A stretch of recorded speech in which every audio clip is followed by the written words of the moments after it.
आइ हमरा एकटा दियाद के चचा से झगड़ा भ गेल। ओ की भेलै ने, ओ चबूतरा पर रहथिन बैसल, तो हमहूँ लग में जाके बैस रहलियनि। तो हमरा कहै छथि कि जे जिंदगी केना की चलि रहल छौ बौआ।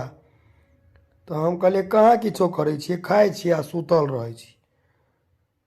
तो कहै छथि एना थोड़े चलता जिंदगी। हम मोने मोने कहलिए जे अहाँके तो चलि रहल है, हमर किया नहीं चलते।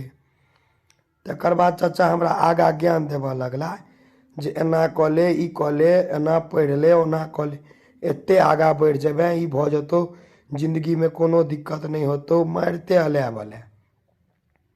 हम कहलियन चाचा जो अहाँ के एते बुझल रहे तो अहाँ किया नहीं केलिए।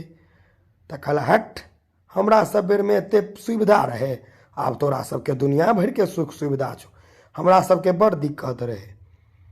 तो हम कहलियन चाचा अहाँ सबके टाइम में कोई डॉक्टर इंजीनियर नहीं बने छलैया। तो कहला नहीं नहीं, बड़ आदमी बनल छे।